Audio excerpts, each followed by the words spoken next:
Welcome, everybody. My name is Christine Schmidt, and I'm the Deputy Director and Head of Research at the Wiener Holocaust Library. On behalf of our partners in the Holocaust and Genocide Research Partnership, I want to welcome everyone to tonight's panel discussion, which is the first in our series related to our new exhibition, Death Marches, Evidence and Memory. The exhibition is now open to the public both at the Wiener Holocaust Library in London and the Holocaust Exhibition and Learning Center at the University of Huddersfield. The exhibition examines not only the history of the death marches as a way to complicate narratives of liberation, but also examines how we know what we know about the death marches and how evidence was and continues to be gathered.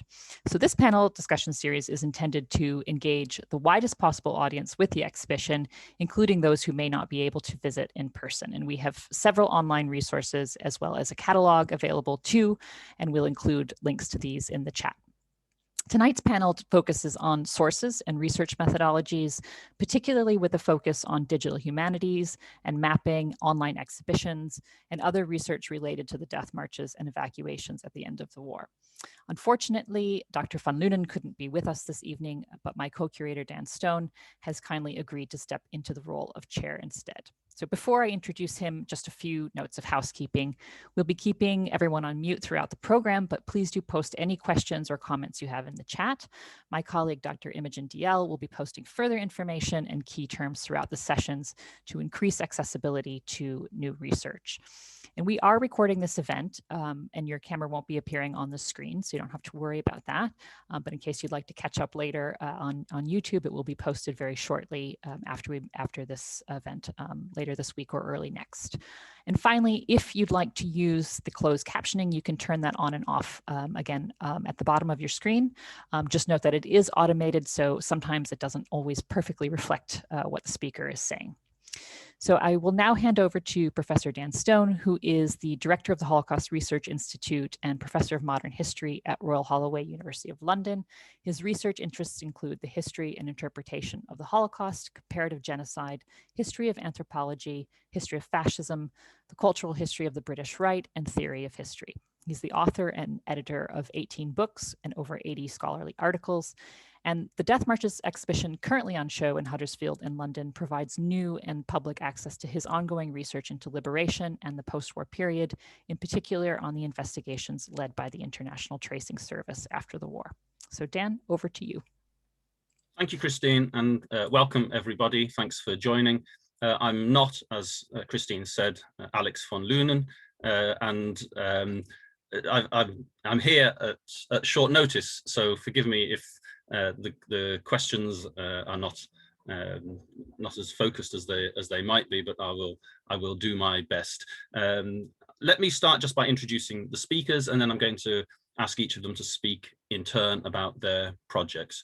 I'm really delighted that we're joined first of all by Henning Borggräfe, who's a historian and since 2017 head of research and education at the Arolsen Archives, International Center on Nazi Persecution, formerly the International Tracing Service. Henning earned his PhD in history in 2012 from the Ruhr University in Bochum. Before coming to Arolsen in 2014, he worked as a research associate at the Institute for Advanced Studies in the Humanities in Essen. He's published on nationalism, Nazi Germany, the history of sociology, and Germany's dealing with the Nazi past, including the books Zwangsarbeiterentschädigung, Compensation for Forced Laborers, published in 2014, A Paper Monument, the history of the Arolsen Archives, and Tracing and Documenting Nazi Victims, Past and Present, which you can see on the shelf behind me as a little advert for Henning there. The second speaker is my colleague, Simone Gigliotti, who teaches Holocaust Studies in the Department of History at Royal Holloway, where she's also Deputy Director of the Holocaust Research Institute and affiliated with the Center for the Geohumanities and the Center for Oratory and Rhetoric. Simone's publications include The Train Journey, Transit, Captivity and Witnessing in the Holocaust, 2009, and the co-edited collection, The Wiley Companion to the Holocaust, which came out last year. Simone has active interests in spatial histories and narratives of displacement, deportation, and maritime movement during and after the Holocaust. Her collaborative work with Mark Mazurowski and Eric Steiner on death marches focused on the evacuations of women inmates from the Reiskow subcamp at Auschwitz during January 1945, and was published as From the Camp to the Road, representing the evacuations from Auschwitz, January 1945, in the edited collection, Geographies of the Holocaust from 2014. She further explored constructions of embodied time and sensory witnessing during death marches and deportations in the chapter, A Mobile Holocaust, Rethinking Testimony with Cultural Geography, which was published in the edited collection, Hitler's Geographies in 2016. And finally, Yona Kobo is online exhibitions digital curator, researcher, and coordinator in the digital department, the media division at Yad Vashem in Jerusalem, where she also gives lectures and guided tours. Yona holds both an MA and BA from Tel Aviv University and has curated digital exhibitions such as My Lost Childhood, The Onset of Mass Murder, The Fate of Jewish Families in 1941, and The Death March to Volari. She's also written numerous blogs for Yad Vashem and the Times of Israel. So with that, it's a great pleasure and an honor to welcome our three guests. And I'd like to ask Yona first to talk for 5 minutes about the projects that you've been working on. Yona, you're muted.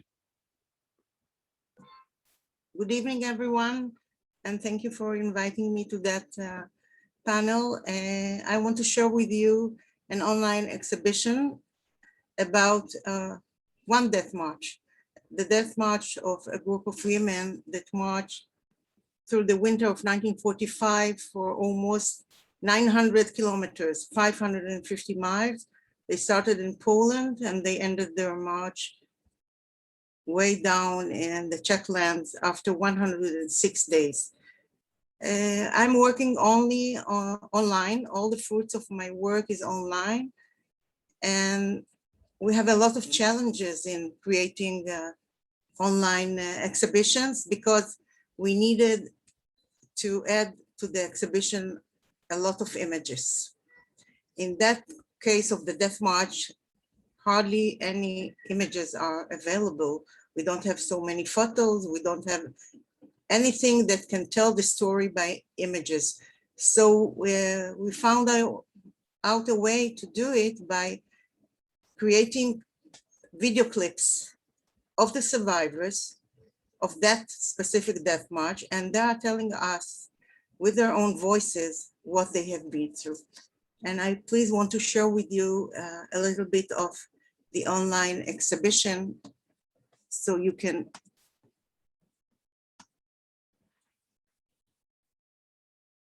in a minute I'll be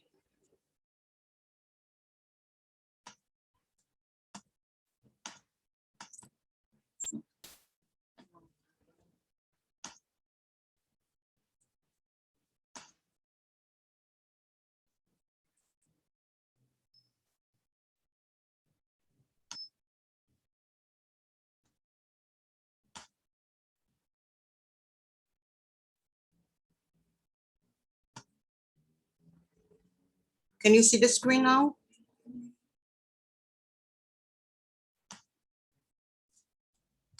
Yona, we can see the screen. You can see the screen. We can, okay. but I think it's not your exhibition. It's actually, we're seeing your. Here is the page of the online exhibition. We have many exhibitions, so you can look for an exhibition by any category you choose. Yeah. Yona, can you hear me? Unfortunately, it's not your exhibition that we're seeing. We're just seeing your teams. I want to show you that the exhibition is telling stories of people, of events, and of locations. And but we're just seeing your team's page, unfortunately, at the moment. Now, can you see it? No, unfortunately. Death March to Volari? No, we're seeing your team's page, unfortunately. I think you need to deselect this and then start again. Sorry. How about now? No. Can you see it now? No, unfortunately not. Sure. So we've just shared the link to the exhibition in the chat. Okay. And maybe my colleague Imogen can share her screen if you stop sharing yours. Okay. We can pull that link up. If she can share it with you. Okay, I will tell you something about the exhibition. It was the first time that Yad Vashem had an exhibition with the testimonies of the liberators, because they are a very important part of the story. Those American soldiers who found those dying women at the end of the march and gave them a chance to be back among the living. And here it is, only the homepage. If you scroll it a little bit down, you can see, can you open it, please, the introduction, the film? That is some kind of a trailer that we have prepared for the exhibition with a few lines of the survivors. I don't know if you can hear it because I cannot control it from here. And that is more or less what that march is telling us.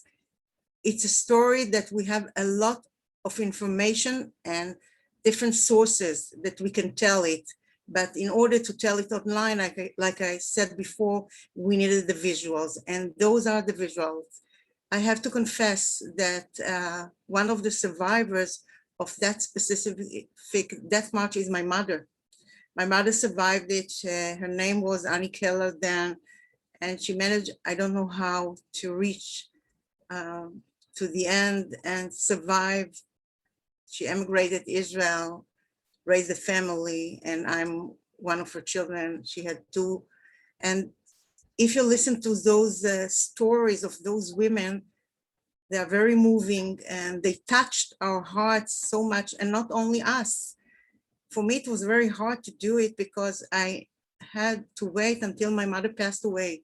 I couldn't do anything about it as long as she was alive. And I learned about her much more than I knew before, because her friends that are testifying here told her about her in many of their testimonies. We are sharing that online exhibition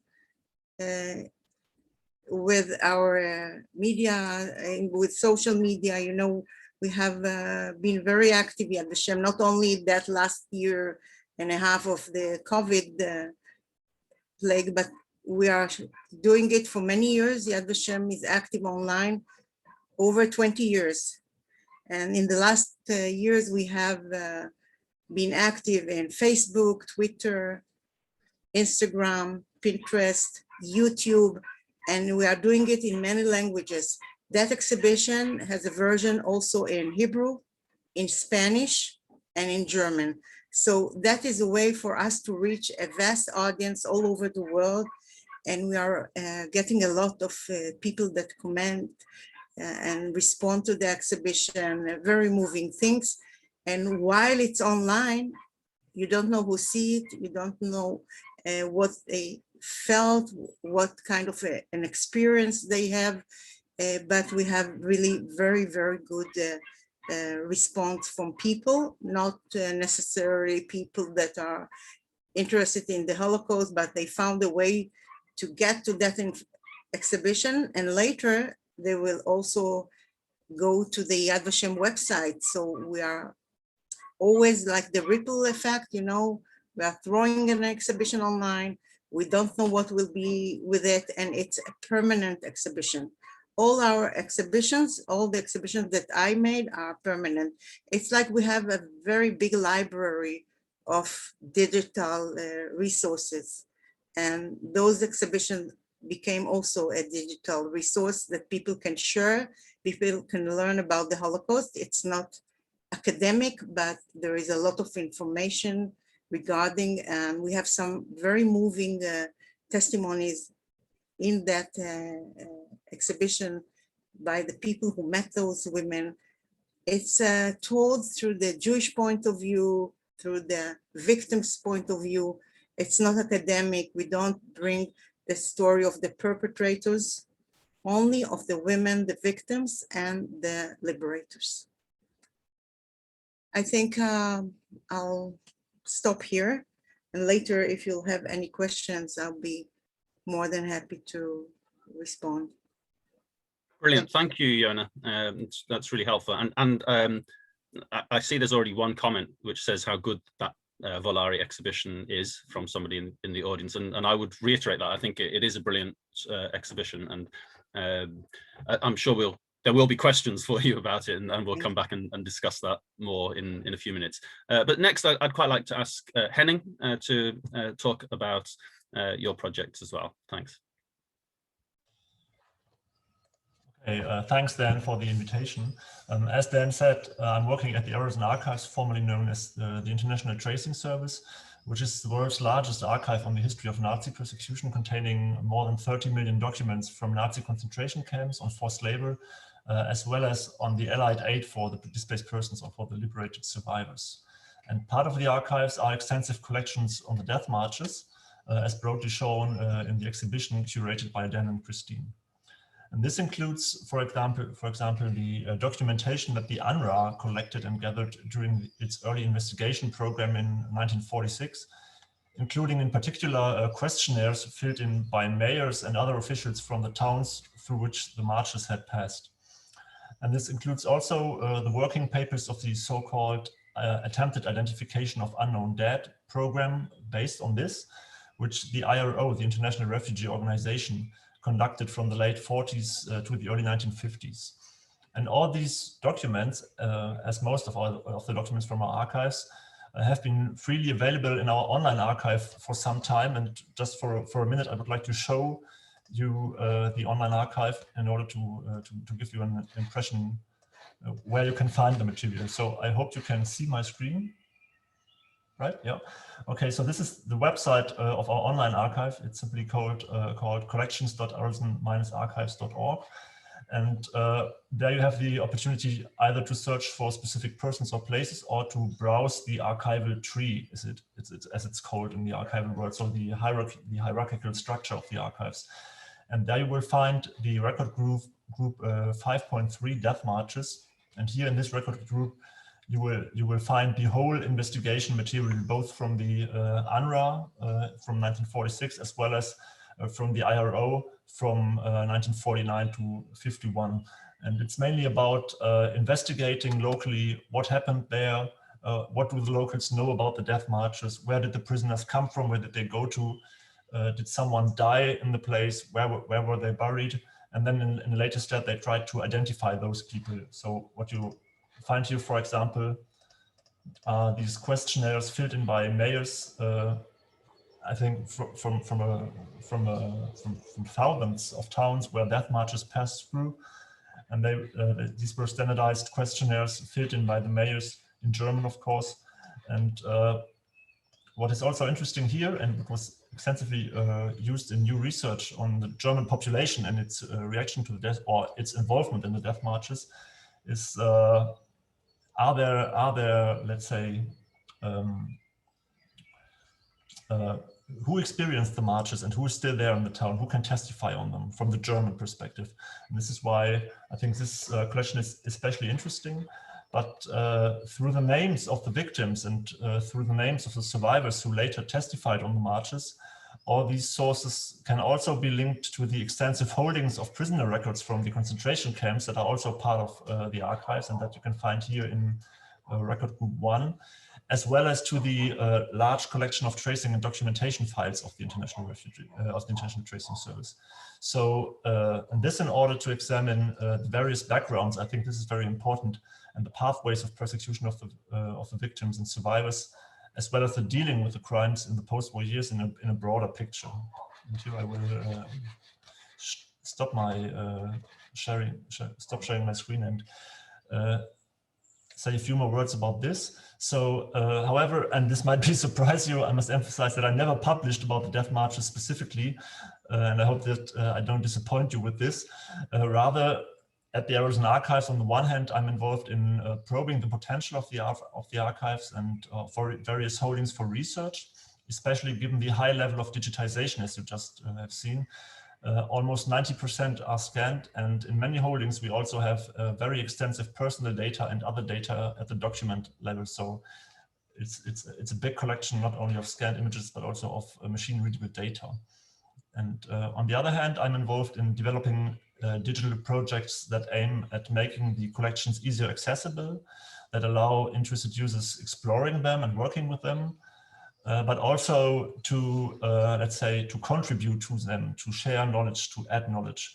as kind of a participatory remembrance practice. And in both contexts, so both the research and the, let's say, the educational part, or the part that is more directed to the public, I'm also experimenting a lot with geographical information systems, more precisely with the open source software QGIS. And here certainly the death marches are an interesting topic because of their spatiality, meaning that many people were forced to move through many places, and this simultaneously in many different areas.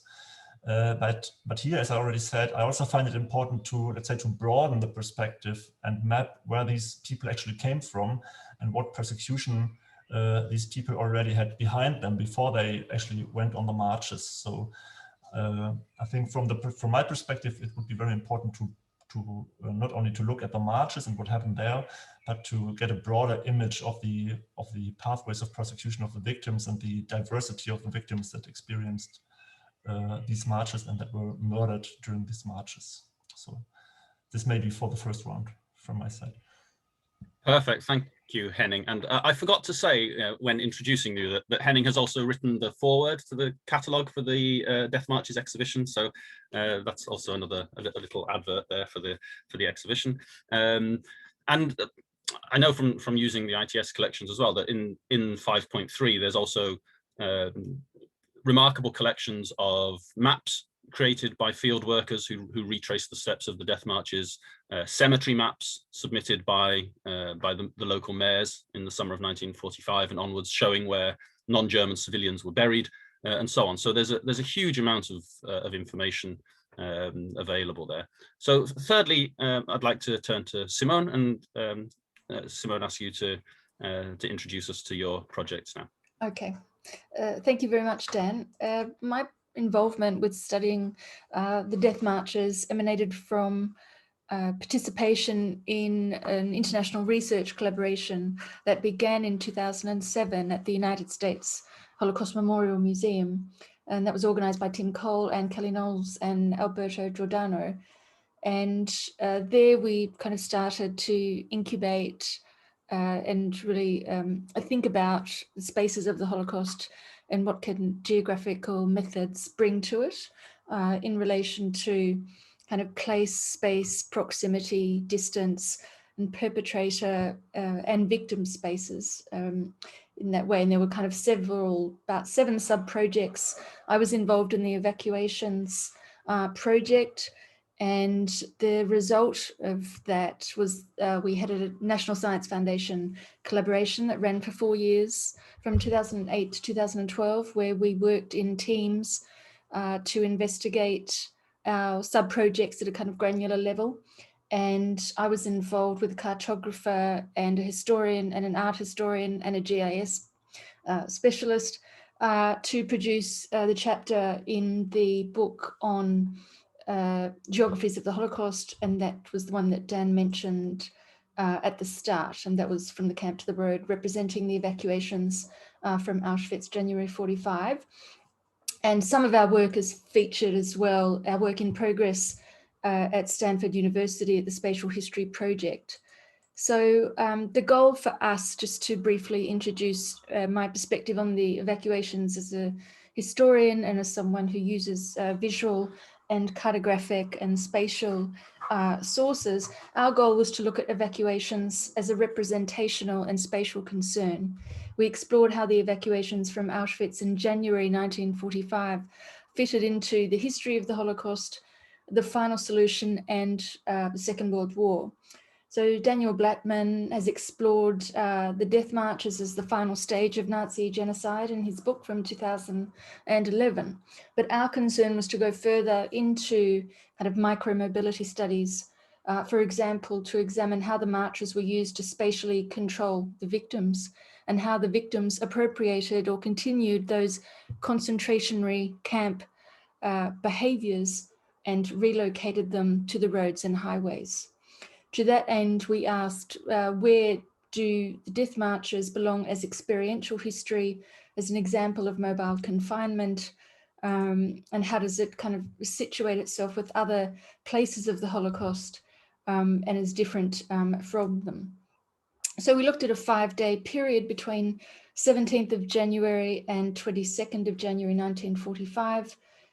We explored what the evacuations meant to prisoners who had been incarcerated and endured forced labor, punishment and dehumanization, and who had moved through the ghetto and camp system. And given the fragmentary nature of surviving evidence and its intensely emotional content, as been described in the Valari death marches, we were asking what forms and methods of representation and dead narrative could be molded and customized to speak to it. And to that end, our resulting chapter considered how geographical approaches to and visualizations of evacuations offer compelling complements, if not convey with more immediacy, textual and narrative description of the kind of embodied feelings of being on the marches, which are often kind of beyond objective representation. So that's the kind of background. And then I considered this a bit more in a subsequent chapter in Hitler's Geographies, where I looked at aspects of movement and time in sites of closed confinement of trains and cattle cars with the open confinement of the evacuations. So my concern really is about movement and motion, not just from the victim's perspective, but also as an environmental concern, as a displacement history, and how the victims, through the certain behaviors, involve themselves in these practices, and what we can learn about the perpetrators, the villagers, the witnesses, observers to these open dehumanization on the move. So that's where I'll end, Dan. Brilliant. Thank you, Simone. Thank you all three. I mean, I think we can see already there are very many different approaches that can be taken to the sources and different ways of constructing history, whether first for academic research or for exhibitions or other forms of public engagement. So I'd like to follow up on that idea of different approaches by thinking specifically about the digital, because that's become so important. Obviously, because of the pandemic, we're all doing things digitally all the time, and public historians and others have been working with digital tools for a long time. But I think that the question I'd like to ask you is what the digital tools bring to the table for scholars in particular. So what's the intellectual benefit of using digital tools, let's say digital mapping, as opposed to traditional cartography? What are the difficulties in doing digital scholarship, and then being limited by the print media in disseminating, if that's still true at all? So let's go in the same order. Yona, would you like to respond to that? That question is less relevant to me since my work is not academic, but I can tell you from my experience that the things that are online has such a vast audience that never so many people can reach the theme of death marches if it's not online. So first of all, it's very powerful that it's online, because things that later it is being shared in Facebook, in Twitter and Instagram. And we repeat it, for instance, that death march of the women each year when it's the Women International Day or Women International Month in March. So we are also bringing it, we're sharing it, and people respond, and the audience is growing and in very big numbers. I'm talking about millions of people, because Yad Vashem is a place in which people can come there, but we have around 1 million visitors a year. But online, we have millions. 33 million people last year visited the Facebook, English Facebook of Yad Vashem. So it has a lot of, and also for me, it's good because I can correct something, I can expand something. It's like no limits. You can expand your work. If after 5 years you found something very dramatic and very that was missing, you can add it. So I think there are a lot of benefits in even for academic work to be online, because it has no limits and it's there to stay. You don't put a book and then you take it off from the shelf. It will, and also we, since we are active online for many years, we are from time to time, we are changing the templates of the online exhibition. So it will be much more negotiable for the people. And for us, it's also a way to negotiable Yad Vashem items, the digital collection, there's all the things that we have on our archive. We are talking about millions of items. So I think it's only good to continue. It shouldn't be the only way to document or to research, but it can be one more way to do it. Thank you, Yona. Yeah, I think that's it's very clear. It's different from wanting to produce a second edition of a book, which is a more complicated process and much cheaper. It's also it's much cheaper because you need money to do research, so it's also much cheaper than publishing a book. Exactly. Okay, Henning, would you like to respond to the question about the intellectual benefit of digital tools? I think maybe I can start firstly with saying a few words about the current research, or let's say the big studies on the death marches that that were published in recent years, and what I miss in them, although they actually highlight it. And this is, let's say, the diversity of the victims groups. So, for example, Daniel Blattman as well as Martin Clemens Winter in their new very important studies both mentioned that there were, of course, very many Jews at the marches, but actually that all victims from all prisoner groups of the concentration camps were forced on the road and murdered somewhere along the way. And that means thousands of political opponents from all occupied countries, of course, but also so-called professional criminals or anti-socials, Sinti and Roma, forced laborers who were prior deported to German cities and then to the camps. And at the same time, I think this diversity of the victims and the victims themselves remain rather invisible in these big new studies.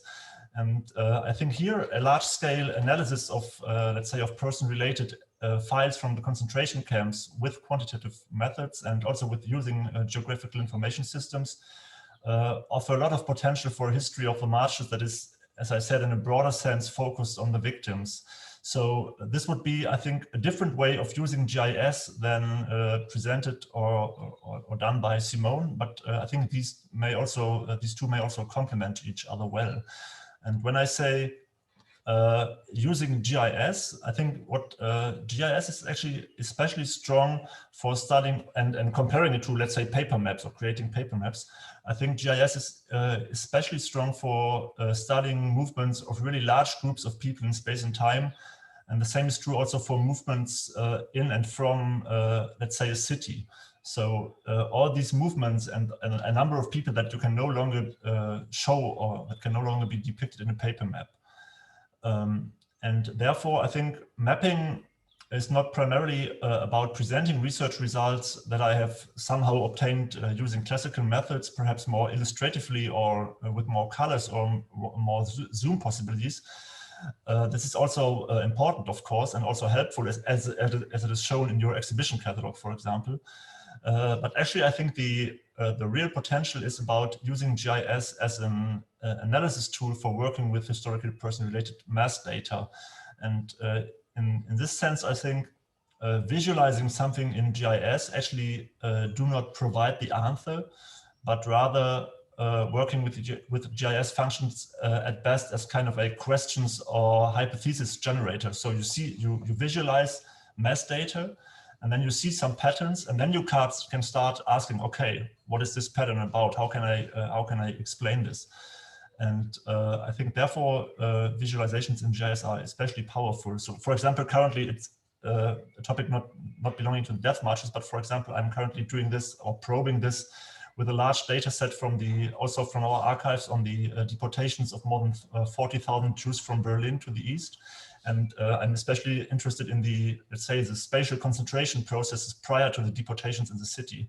And therefore, colleagues from the German Federal Archives gave me a second data set on the 1939 census, and I matched the two and looked for movements within the city in specific buildings, but also in specific areas in order to find out both about the so-called Jewish houses where people were concentrated prior to the deportations, but also, let's say, trying to develop kind of a quantitative history of experience. So how many people actually were forced to leave their houses prior to deportations. And I think with this perspective, you could also conduct interesting researches on the death marches. And here it might be especially interesting, or this method might be especially powerful, both for showing the, let's say, the spatial extent of the phenomenon and everything that happened at the same time in many different places.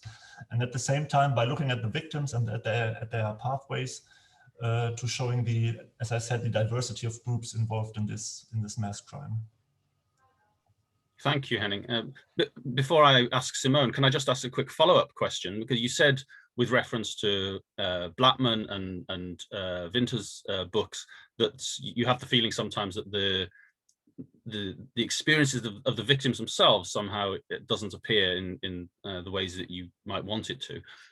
Is that going to be possible when you conduct big data research? I mean, it seems clear to me that the amount of documentation in the ITS archive is so vast that it obviously lends itself to big data research methods.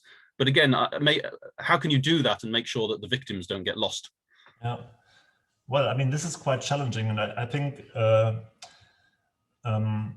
think dealing with the, let's say, with the concentration camp documents and get the data out of it actually isn't enough. So as I said, what I sometimes miss in books like those of Martin Clemens Winter, although he actually started with a very nice report from a survivor and how he experienced the marches, I think you need to bring in, at some point, you need to bring in the survivor's perspective also by using testimonies. So it's not doing one thing or the other, but it's rather about combining the two approaches. And I think also if you do let's say a large scale analysis, this would also help to better contextualize testimonies and to better understand what this testimony actually is about. Yeah? And therefore it might be quite helpful to place the experience of the one who testified in the broader context of the experiences of a larger group, in order to better understand the scope, but also the limitations of it. Brilliant, thank you. That's a very clear answer. Simone, would you like to come in and respond to the question? Sure, I just want to follow up briefly what Henning mentioned. Scholars in the US are trying to develop a qualitative GIS to address those very issues about humanizing the GIS, because the kind of quantitative mapping is a kind of clinical rendering and a cartography that strips any personality, of the experience, from the experience.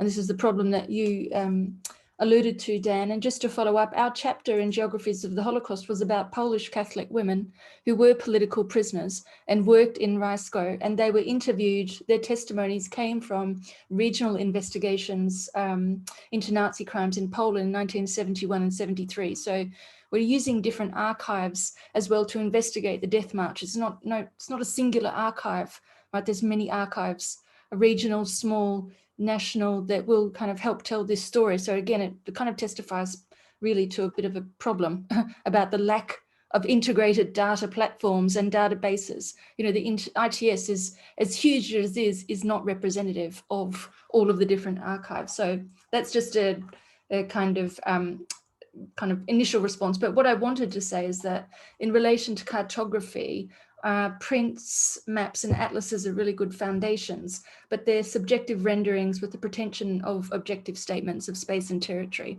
And I think GIS can help us kind of get into that as well, with its own problems of curation and digital design.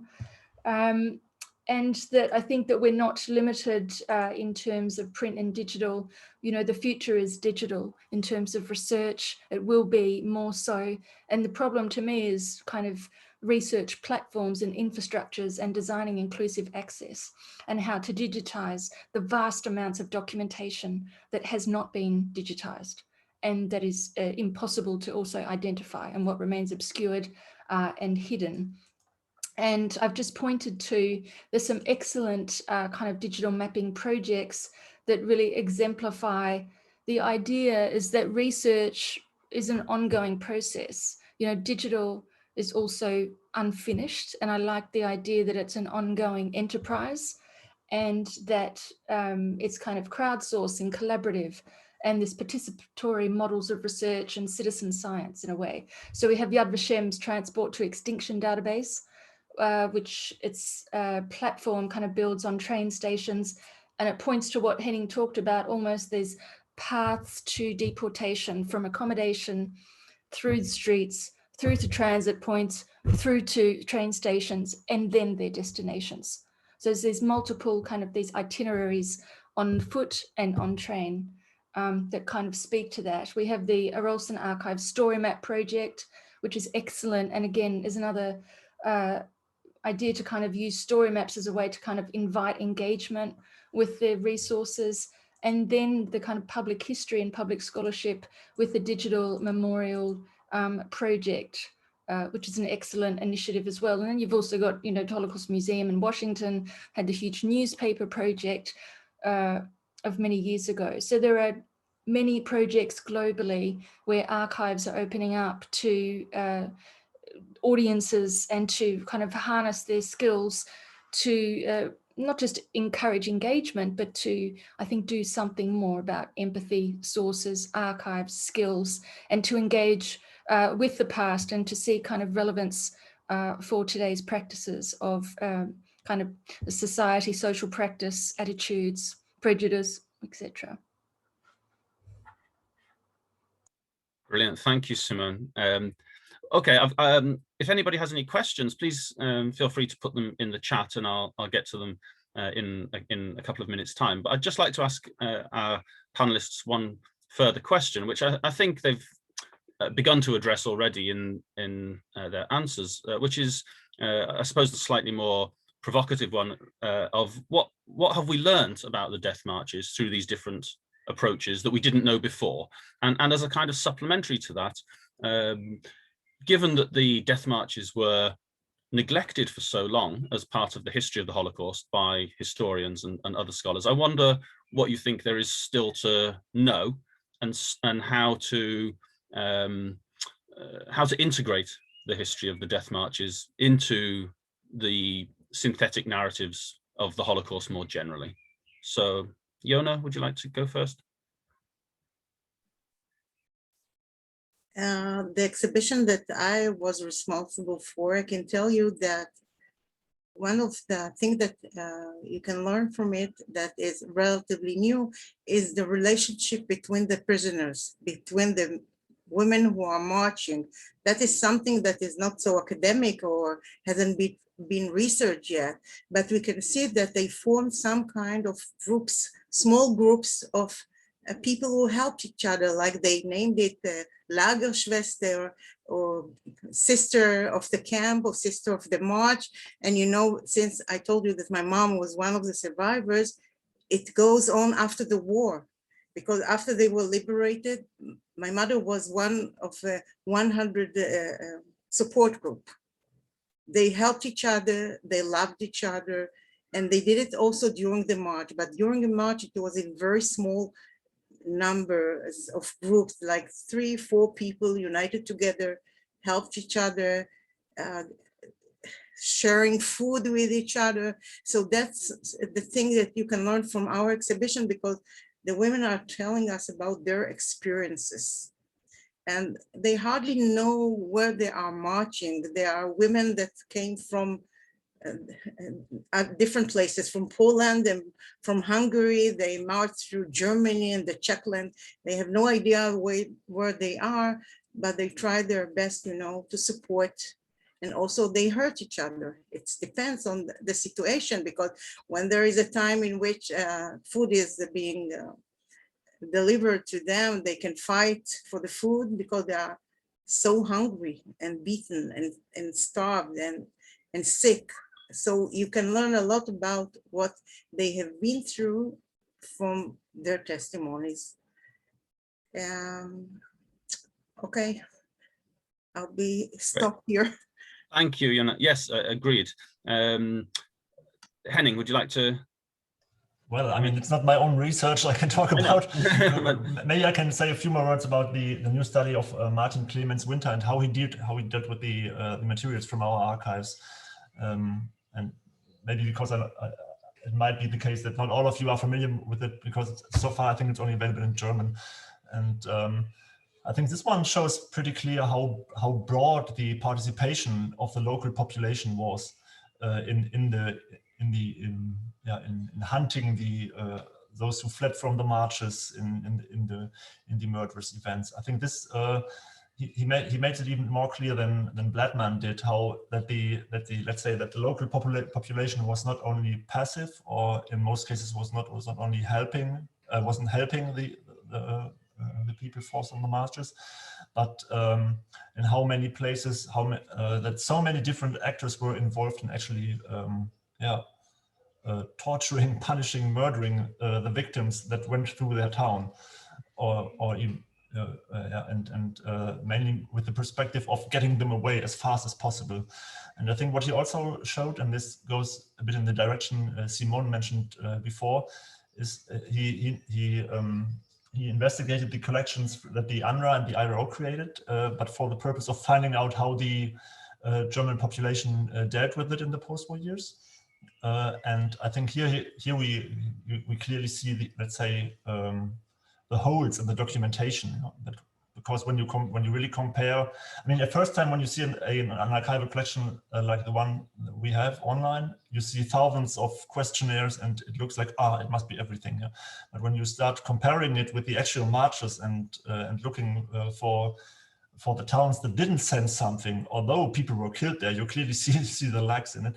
And I think what is also interesting is how fast actually this history and these events were, I wouldn't say forgotten, but pushed aside by the local population. Although the Americans did a lot in confronting the local population immediately after the war, and although the UNRWA, the IRO, and others, also some criminal investigation teams in the 40s and early 50s tried to reconstruct what happened there, reburied the victims, etc. But I think from the 50s onwards, maybe until the 2000s, and here sometimes the online publishing of our archives gave a push into a, let's say, re-examination of the local history by journalists, etc. It was pushed aside and no longer discussed in the local population, although many were involved in some way or the other. Thank you, Henning. Yes, and maybe I should add that we've got another panel discussion as part of this series, I think on 6th of July, where Martin Clemens-Winter is one of the speakers, along with Christopher Moriello, who wrote a book called Forced Confrontation, which deals with the way in which the American military forced local German civilians to disinter the bodies of death march victims and to build coffins for them, and then to give them a decent burial. So we will be discussing some of these topics in forthcoming discussions, and the details, I think maybe Imogen, you can put them up there on the Wiener Holocaust Library website. Okay, Simone, do you want to say something about what we know and what we still need to know? Thanks, Dan. So I'm not sure if we actually contributed a huge amount to the existing scholarship, but our approach was to adopt a spatial approach and a kind of micro study of movement across time and place.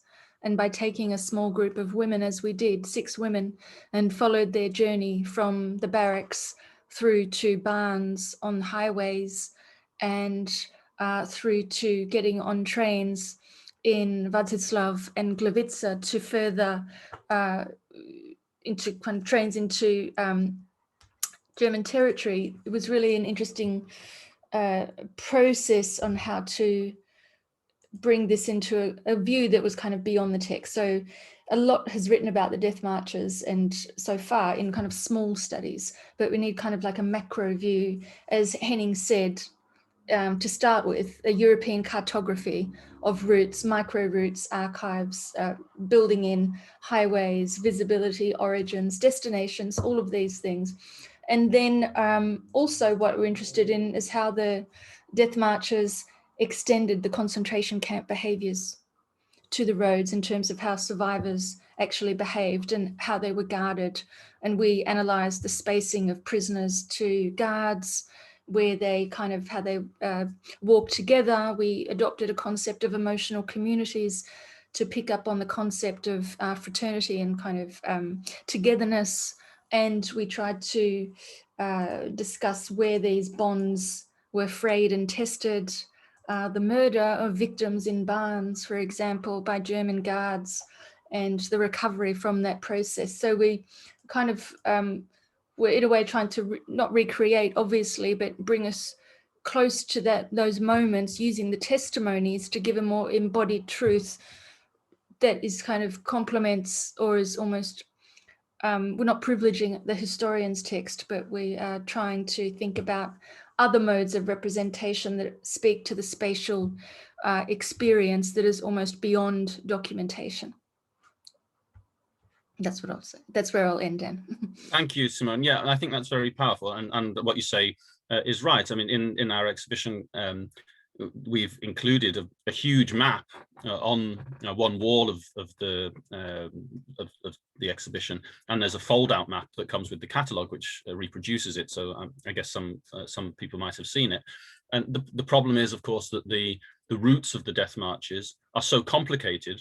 Trying to show them in a traditional cartographical sense is impossible. And so we focused just on 4 specific ones from 4 different camps, and even then couldn't include each of the marches that left those camps, just to give a sense of the extent and the chaotic nature of these marches.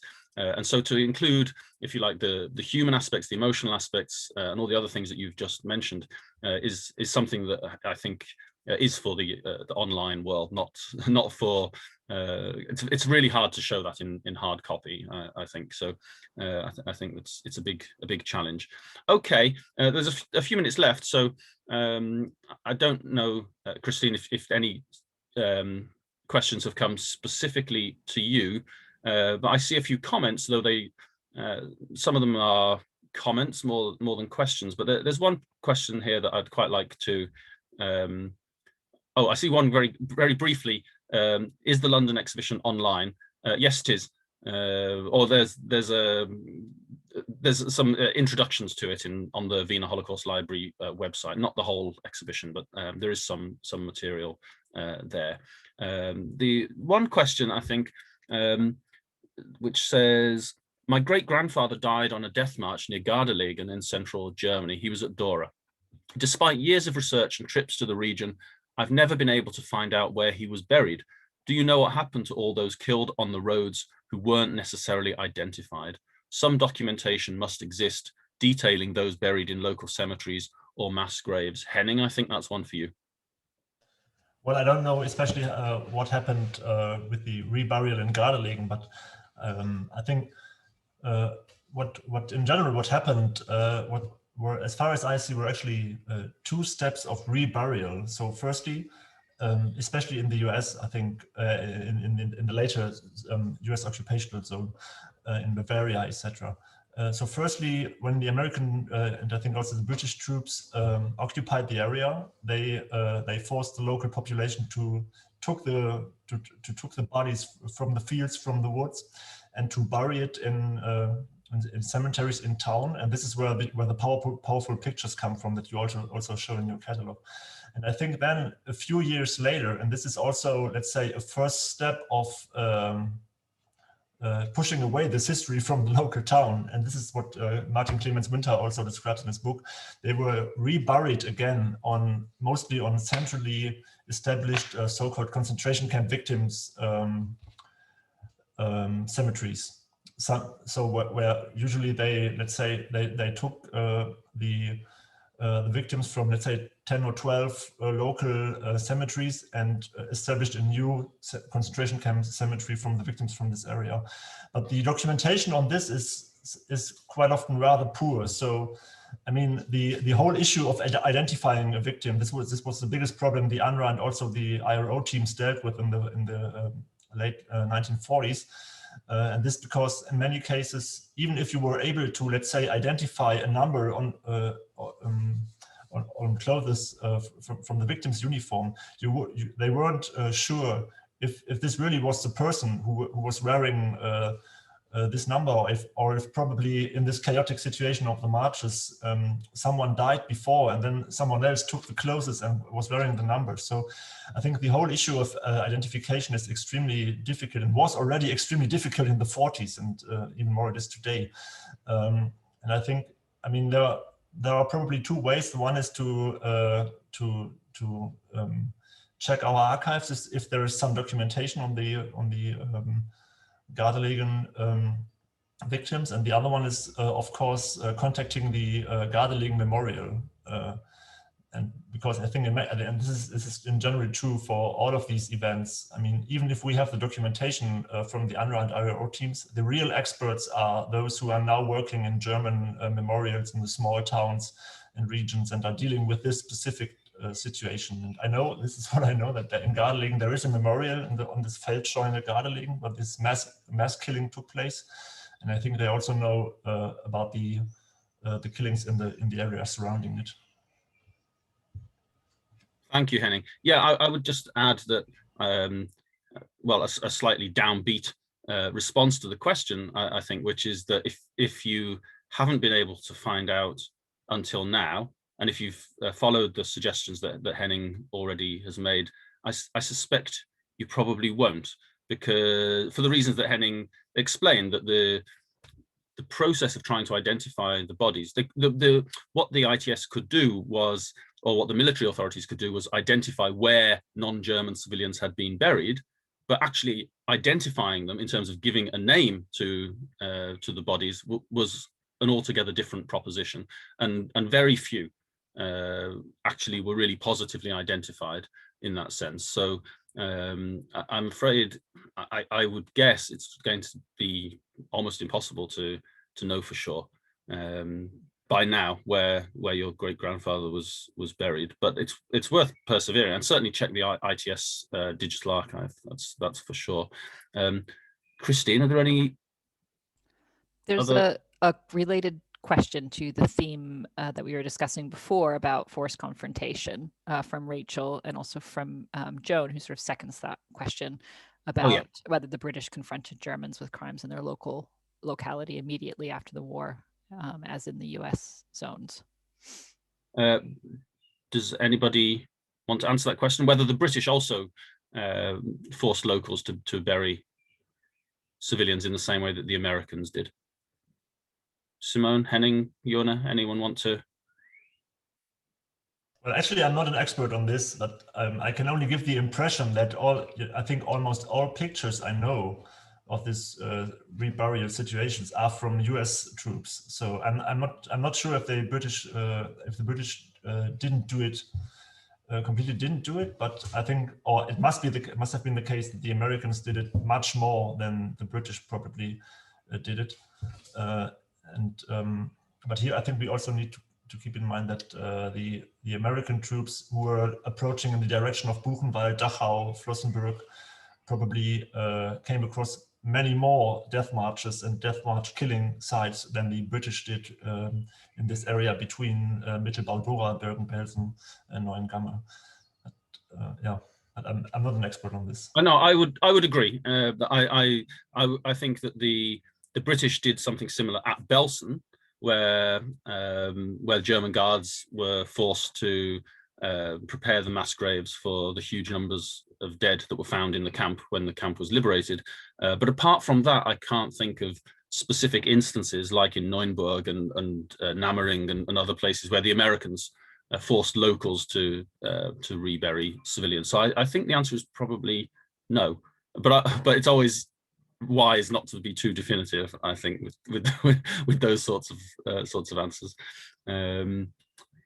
Here's a question from Paul. Where victims were buried in local churchyards, how were the graves marked?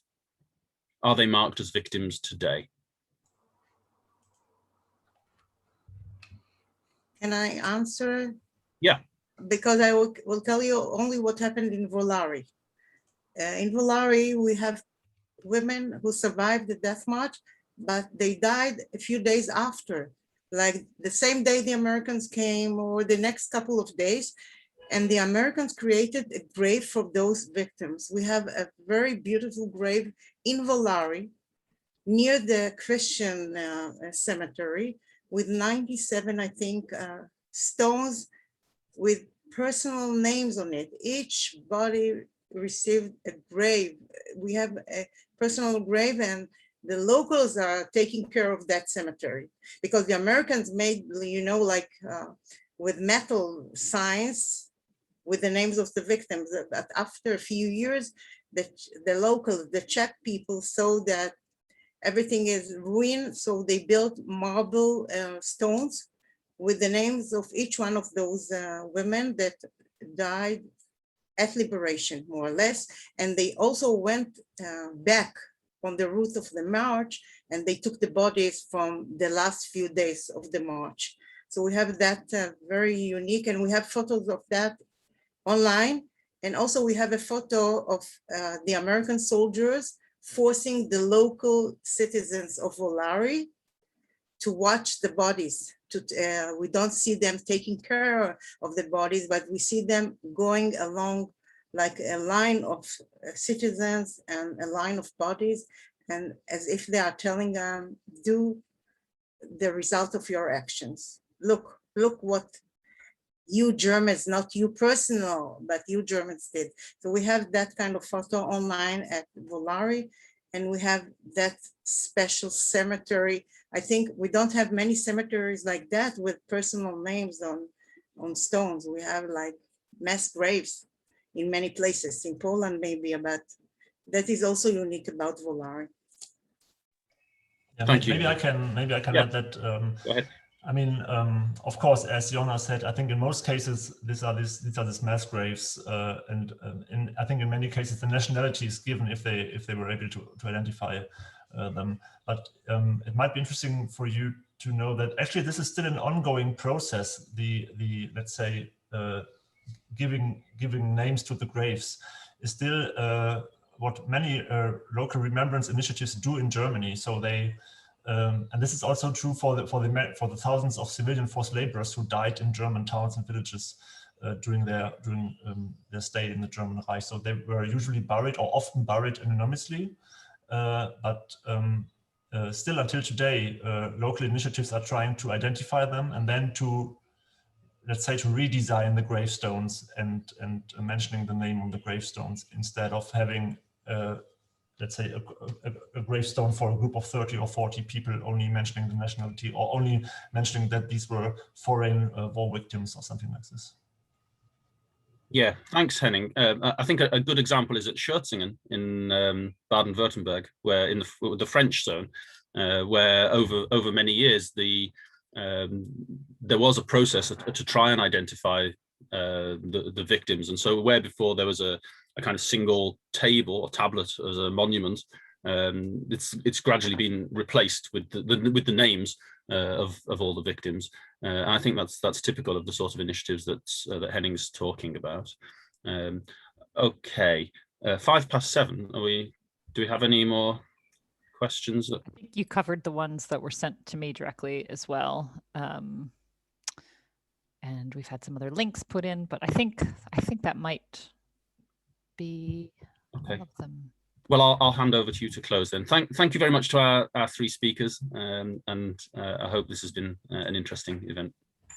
And I just wanted to, of course, reiterate Dan's thanks to all of our speakers, to all the panelists for bringing different perspectives, different sources, and different methodologies to the themes we've been discussing. And I hope that to everyone who participated, the links are helpful. There's a lot of material here to explore, a lot of articles, a lot of books to purchase. And of course, if you would like to know more information about the exhibition, we will be sending more information to everyone who registered tomorrow, as well as a link to the recording. So thank you to everyone who participated, and hope to see you again at a future panel discussion. So thank you to everyone, and have a good evening. Thank you.